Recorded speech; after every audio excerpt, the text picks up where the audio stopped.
नमस्कार मंडळी.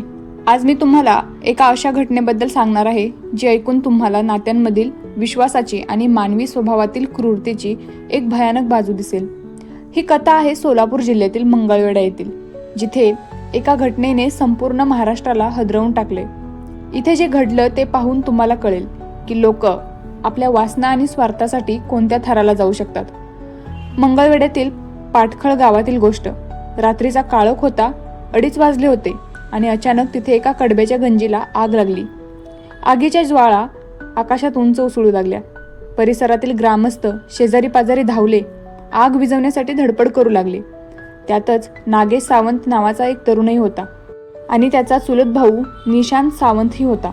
नागेश सावंतने पाहिलं की आपल्या शेतातील कडब्याच्या गंजीला आग लागली आहे. आग विझवत असताना त्यांना त्या गंजीमध्ये एका महिलेचा जळालेला मृतदेह दिसला. नागेशच्या मनात शंकेची पाल चुकचुकली.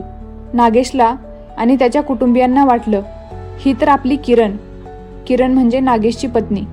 सर्वांना वाटलं की किरणने आत्महत्या केली असावी. गावात आणि कुटुंबात एकच हाहाकार माजला. नागेशवर दुःखाचा डोंगर कोसळला. पोलिसांनी तत्काळ अकस्मात मृत्यूची नोंद केली आणि तपास सुरू केला. नागेशला सुरुवातीला त्याच्या पत्नीच्या मृत्यूच्या संशयावरून अटक करण्यात आली आणि निशांत आणि किरणला वाटलं आता त्यांचा प्लॅन यशस्वी झाला. आता मंडळी, तुम्ही म्हणाल कसला प्लॅन? हीच तर खरी प्लॅनिंग होती. किरणच्या मृत्यूचा दिखावा. कशासाठी तो आपण पाहूयात. पुढे पोलिसांचा तपास सुरू झाला. जळालेला मृतदेह, कडब्याची गंजी आणि मृतदेहाजवळ सापडलेला अर्धा भाजलेला किरणचा मोबाईल, हे सर्व एका मोठ्या रहस्याकडे इशारा करत होतं. पोलिसांनी किरणच्या मोबाईल फोनची तपासणी केली आणि तिथेच त्यांना एक मोठा सुगावा मिळाला. किरणच्या मोबाईलमध्ये पोलिसांना सापडली एक महत्त्वाची गोष्ट, ज्यामुळे किरण आणि तिच्या धीराचं बिंग फुटलं. पोलिसांना आढळलं की किरणच्या मोबाईलमध्ये सगळ्यात जास्त आणि वारंवार निशांत सावंतला कॉल केले होते, जो तिचा धीर होता. हा दुवा पोलिसांच्या मनात संशय निर्माण करणारा होता. किरणचा मृत्यू झाला होता, पण आपला फोन सोबत घेऊन कोण आत्महत्या करेल असा संशय पोलिसांना आला. मग पोलिसांनी आपला मोर्चा निशांतकडे वळवला. पोलिसांनी निशांतला ताब्यात घेऊन कसून चौकशी सुरू केली. सुरुवातीला त्याने टाळाटाळ केली, पण पोलिसांच्या प्रश्नांच्या भडीमारात त्याला सत्य कबूल करावं लागलं. आणि मंडळी, निशांतने जे सत्य उघड केलं ते ऐकून पोलिसांनाही धक्का बसला. किरण सावंत जिवंत होती. ज्या महिलेला मृत मानून तिच्यावर शोक व्यक्त केला जात होता, जिचा नवरा आपली पत्नी आपल्या बाळाला 2 वर्षाच्या बाळाला सोडून गेली म्हणून रडत होता, त्याची पत्नी किरण प्रत्यक्षात जिवंत होती. निशांतने पोलिसांना सर्व प्लॅन सांगितला. किरण सावंत आणि तिचा चुलत दीर निशांत सावंत यांच्यात अनैतिक प्रेमसंबंध होते. त्यांना एकत्र संसार करायचा होता, पण किरण विवाहित होती. तिच्या वडिलांना ती खूप प्रिय होती आणि तिच्या वडिलांची समाजात चांगली प्रतिष्ठा होती. त्यामुळे तिला निशांत सोबत लग्न करणं खूप कठीण होतं. त्यामुळे त्यांनी एक भयानक कट रचला, किरण मृत झाल्याचा बनाव करण्याचा. त्यांचा असा प्लॅन होता की किरणच्या जागी दुसऱ्या कुठल्या तरी महिलेला मारायचं आणि ती किरण आहे असं भासवायचं. त्यामुळे त्यांनी त्यासाठी एका महिलेला शोधायला सुरुवात केली, जिला सहजपणे मारता येईल.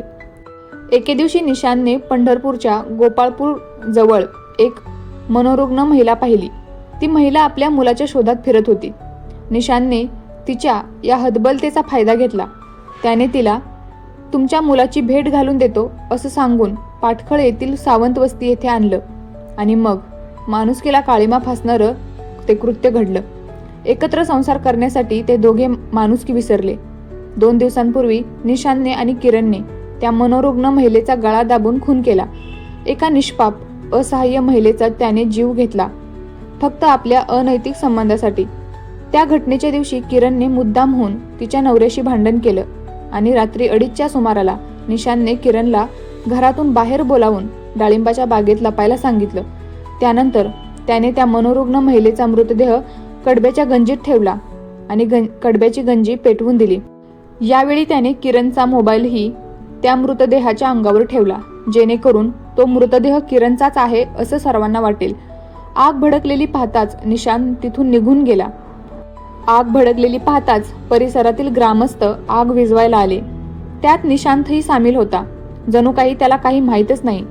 या गंजीमध्ये एका महिलेचा मृतदेह दिसल्याने सर्वांना वाटलं की किरणनेच आत्महत्या केली. सत्य समोर आल्यावर नागेश सावंतला धक्का बसला. ज्या पत्नीसाठी त्याला अटक झाली होती तीच पत्नी जिवंत होती आणि तिनेच आपल्या प्रियकरासोबत मिळून असा भयानक कट रचला होता. नागेश सावंत म्हणाला, या घटनेमुळे आमचं संपूर्ण कुटुंब भीतीच्या छायेखाली आहे. आम्हाला न्याय मिळाला पाहिजे. तसेच या प्रकरणातील आरोपींना कठोरात कठोर शिक्षा झाली पाहिजे. आम्हाला 2 वर्षाची मुलगी आहे, मात्र माझ्या पत्नीने तिचाही विचार केला नाही. मंडळी, ही कथा आपल्याला काय शिकवते? तर अनैतिक संबंध केवळ 2 व्यक्तींनाच नाही तर संपूर्ण कुटुंबाला, त्यांच्या मुलाबाळांना आणि समाजालाही उद्ध्वस्त करतात.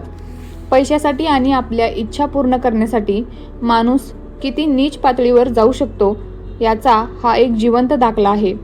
एका निष्पाप मनोरुग्ण महिलेचा जीव घेणं हे माणुसकीला काळिमा फासणार आहे. आजच्या समाजात नैतिकता आणि माणुसकीची पातळी किती घसरत चालली आहे हे या घटनेतून स्पष्ट होतं. क्षणिक सुखासाठी लोक कोणत्याही थराला जायला तयार आहेत. या घटनेने मंगळवेढ्यात आणि संपूर्ण महाराष्ट्रात संताप व्यक्त केला जात आहे. किरण सावंत आणि निशांत सावंत यांना अटक झाली आहे आणि त्यांना कठोर शिक्षा मिळेल अशी अपेक्षा आहे. पण या घटनेने आपल्याला हेच शिकायचं आहे की आपल्या नात्यांना जपा, प्रामाणिकपणा ठेवा आणि कोणत्याही मोहापायी किंवा स्वार्थासाठी माणुसकीची मर्यादा ओलांडू नका, कारण त्याची किंमत खूप मोठी असते. या घटनेबद्दल तुम्हाला काय वाटतं आम्हाला कमेंट्समध्ये नक्की सांगा. व्हिडिओ आवडला असेल तर व्हिडिओला लाईक करा आणि मराठी स्टोरी कॉर्नर चॅनलला सबस्क्राईब करा.